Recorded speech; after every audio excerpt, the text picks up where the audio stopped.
Ces dernières années en Côte d'Ivoire, l'on constate un faible taux de réussite en mathématiques dans les classes initiales du primaire. Les enfants éprouvent également des difficultés dans la lecture. C'est toutes ces lacunes que veut corriger le PAPS, projet d'amélioration de la prestation des services éducatifs. En vigueur depuis le 31 juillet 2018, le PAPS, encore appelé « Mon enfant apprend mieux à l'école », s'exécute dans 6 zones pilotes que sont le Poro, le Béré, le Kabadougou, l'Abagoué, le Bunkani et le Tchologo. Ainsi, du 25 août au 2 septembre 2021, une mission a sillonné les régions pilotes du projet, notamment le Kabadougou et le Béré. La délégation, composée de membres de l'unité de gestion du projet et de la direction de la pédagogie et de la formation continue DPFC, ainsi que des hommes de médias, avait pour but de suivre les séances de formation et de renforcement de capacité de la chaîne d'encadrement et des enseignants dans ces 2 zones pilotes du projet dans le nord de la Côte d'Ivoire. Avant l'étape d'Odiéné, dans le Kabadougou, la délégation a marqué un arrêt à la direction régionale de l'éducation nationale et de l'alphabétisation, DRENA de Korogo. Elle a trouvé les inspecteurs de l'enseignement préscolaire et primaire, IEP, et les conseillers pédagogiques du préscolaire et du primaire en pleine séance de formation. Ici, ce sont des commandes d'illustration que nous avons. Des commandes d'illustration. Et puis en bas, nous avons des mots qu'on va lire. Il constitue la chaîne d'encadrement pédagogique et bénéficie d'un renforcement de capacité pour les bonnes compréhensions et expérimentations du PAPS dans le Poro. Nous renforcerons les apprentissages de CP1, CP2 qu'on considère acquis, mais on souhaite renforcer ces apprentissages-là. Et nous avons introduit la lecture au CE1. La lecture au CE1 avec une nouvelle approche de la lecture initiale. On est passé à typiquement une lecture expressive et courante. Et au cours de cette formation que nous donnons aux IEP, nous procédons par démonstration. Nous faisons la démonstration qui consiste à leur donner des explications. Et après cette démonstration, nous-mêmes, on fait le modèle. Et puis, les différents participants font la simulation comme s'ils étaient dans une classe. Et on relève les insuffisances de toute cette simulation et qu'on améliore, qu'on remédie. Si cette forme n'avait pas existé, il aurait fallu la créer dans la mesure où elle nous évite d'aller dans la précipitation. Elle nous permet donc de faire en sorte que tous les enfants soient au même niveau et qu'ils ne se sentent pas isolés. Et on évite donc les muets dans nos classes, parce que là, c'est un projet qui permet que chaque enfant se fasse entendre et donc que les remédiations nécessaires puissent être apportées. Reste que l'engagement des enseignants est le plus important.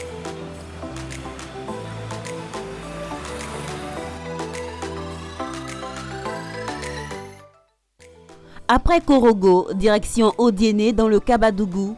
Ici, même séance d'apprentissage de la chaîne d'encadrement de la région. Oh, oh, où est ma bouche? Oh, oh, voilà ma bouche. Oh, oh, où est mon ventre? Oh, oh, voilà mon ventre. Inspecteurs et conseillers pédagogiques de la zone sont outillés aux méthodes d'enseignement-apprentissage et d'évaluation des contenus du décodage et des déchiffrages portant sur le livre de lecture, Lecture pour tous, et des mathématiques. Ils concernent les niveaux de base que sont le CP1, le CP2 et désormais le CE1. La nouveauté du PAPS, c'est que le PAPS a décidé de systématiser l'enseignement. Tout l'enseignement, le PAPS a décidé de le systématiser. Anciennement, l'enseignement n'était pas systématique. C'était par imprégnation. L'enseignement n'était pas systématique. Mais je dois vous dire que cela crée un blocage chez l'élève. Dans le cas de la décodabilité, on a dit que ce signe-là se lit Do. Et quand le maître écrit Ni et qu'il met Do, puisque nous avons dit que ça doit être prononcé, il est censé prononcer ça Ni Do. Mais le maître vient, anciennement, il vient, il dit Ni. Mais il n'explique pas aux élèves pourquoi il dit Ni. Il dit foulard. Il n'explique pas aux élèves pourquoi il ne prononce pas le D. il dit motard, il n'explique pas pourquoi le do ne se prononce pas et il continue. Ça crée un blocage sur les élèves et puis parfois d'autres décrochent carrément. Ça c'est une première chose. Quand nous parlons des mots-outils, les mots-outils, ce sont des mots que nous utilisons pour former des phrases. Je vais avec Yao. Avec. Ce n'est pas décodable. Yao et Ali. Mais E est écrit comment? E et T. Il était censé dire Yao et Ali. Mais le maître écrit Yao et Ali, mais il dit Yao et Ali. Mais depuis quand le maître a pu expliquer cela? Donc, nous avons décidé, dans le cadre du projet PAPS, de donner des cours systématiques là-dessus les mercredis. Les mercredis, le maître va donner des cours, des enseignements sur les mots-outils et les lettres muettes.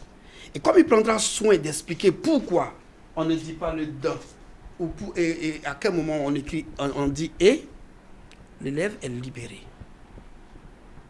Quand nous venons, concernant le mot outil, par exemple, est, on dit Yao est gentil.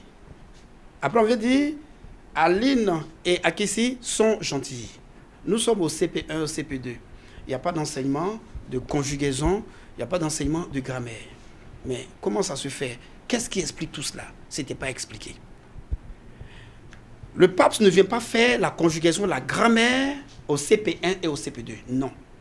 Mais il vient faire des cours pour amener les élèves à remarquer que quand c'est 1, on va dire le vélo. Quand c'est 2 ou 3 ou 4, on va dire les vélos. Et étant libéré, vous voyez que ça facilite son apprentissage. Nouvelle méthode, nous l'appelons lecture initiale. C'est une approche, l'approche lecture initiale. Alors, qu'est-ce que c'est? C'est une approche qui est basée sur la méthode syllabique, qui existe déjà, la méthode syllabique. Mais la nouveauté à ce niveau, c'est que dans la méthode syllabique qui existe, ce n'est pas tout au long de la leçon qu'on applique cette méthode syllabique. C'est seulement la 3e séance, puisqu'il y a 6 séances de lecture là-bas. Mais chez nous ici, depuis le début jusqu'à la fin, nous appliquons la méthode syllabique. Dans l'expérimentation du projet dans les 6 zones pilotes, les écoles sont également en compétition. À Odiéné et Mankono, des écoles se montrent être de bons élèves dans la pratique des nouvelles méthodes d'enseignement, de la lecture et des mathématiques dans les cours préparatoires et élémentaires première année. Quelques enseignants et responsables d'écoles lauréats bénéficient de renforcement de capacités, nous partagent leur expérience. Nous avons fait le constat après la première année scolaire de ce que nos enfants, en majorité, que ce soit du CP1 au CM2, pour le CM, par exemple, les grandes classes, je veux dire à partir du CE déjà, on avait constaté qu'en exploitation des textes, il y a de grands soucis. Ça veut dire qu'en lecture, au CP, les enfants avaient eu déjà des problèmes en lecture-écriture.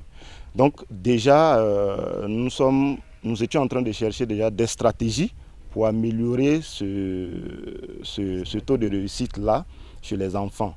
Dieu merci, le projet, le PAPS est arrivé. Nous sommes classés 2e dans le projet PAPS parce que ce projet, lorsqu'il est arrivé, nous avons vu que ce projet nous a apporté assez d'atouts. Pour une mise en œuvre efficace du programme, le PAPS accompagne la chaîne d'encadrement en mettant à sa disposition du matériel important. À cet effet, les conseillers pédagogiques ont été dotés d'engins, de mobilité et de tablettes pour leur permettre d'être opérationnels sur le terrain. Avant que nous recevions tout ce matériel-là, le conseiller pédagogique travaillait avec les cahiers, les bics. Le travail était manuel. Mais aujourd'hui, nous avons reçu les tablettes, nous avons reçu les vidéoprojecteurs. Grâce donc à ce matériel-là, en tout cas le conseil pédagogique a le travail facile. Avant le PAPS, il faut dire que vraiment la tâche était vraiment très pénible pour nous les conseillers. Parce que n'ayant pas d'engin, vraiment on n'avait pas trop le courage pour pouvoir aller souvent sur le terrain. Donc par moments on est un peu lent à souvent se lever comme ça pour aller voir un enseignant. Mis à part la formation et le renforcement de capacités, le PAPS sert aussi la mise à disposition des ressources additionnelles pour son implémentation dans les zones concernées. Le projet finance ainsi la construction de centres préscolaires communautaires, des salles de classe, de latrines et de pompes hydrauliques villageoises. C'est le cas à Zandougou dans le département d'Odiéné et Somokoro dans le département de Mankono. Dans ces localités, la délégation PAPS a visité l'école primaire de 3 classes et un bloc latrine en construction de Zandougou. Elle a aussi visité l'établissement préscolaire de Somokoro où le PAPS réalise des infrastructures scolaires. Au programme donc de la mission, une visite de quelques réalisations du projet au profit des enfants et des communautés villageoises a été effectuée. Ainsi, les villageois de Zandougou dans le département d'Odiéné et Somokoro dans le département de Mankono bénéficient d'infrastructures scolaires pour accompagner la mise en pratique de la méthode PAPS. À Zandougou, le PAPS bâtit une école primaire de 3 classes et un bloc latrine. La construction de l'infrastructure répond à un besoin exprimé par la communauté villageoise fortement impliquée dans la mise en œuvre du projet. Ici, là, on a expliqué et les parents ont adhéré massivement au projet parce que pourquoi? L'institution, là, c'est fondamental. Ouais, non? L'analphabétisme est un danger. Affaire de l'école que vous nous avez donnée là, vraiment, ça nous a très plaisir. Vous avez bien travaillé pour nous. On vous remercie beaucoup. On demande aujourd'hui, ce que nous plaît aujourd'hui, nos enfants n'ont qu'à fréquenter bien pour aller devant. Comme ça nous a très plaisir là, donc on travaille pour les gens là, mais sans l'argent. Même si ils disent que prenez l'argent, on dit non. On fait ça pour vous cadeau. Moi, je suis entrepreneur depuis 1999 et j'avoue que c'est la première fois que je vois un projet qui est scrupuleusement suivi, respecté selon les normes où le contrôleur à tout moment est là. Une fois que le village est retenu pour l'intervention du PAPS, les villageois sont informés. À partir de là, on leur fait des renforcements de capacité. Parce que le PAPS s'inscrit dans l'approche DDP, c'est-à-dire développement décentralisé participatif. À Somokoro, le PAPS montre également sa présence à travers cette école préscolaire construite pour les tout-petits du village. Ici encore, c'est un bâtiment répondant aux besoins de la communauté qui a été réalisé. Le pré-primaire, comme son nom le dit, c'est une classe qui précède le primaire. Donc c'est une classe préparatoire pour les tout-petits, pour aborder les classes de CP1.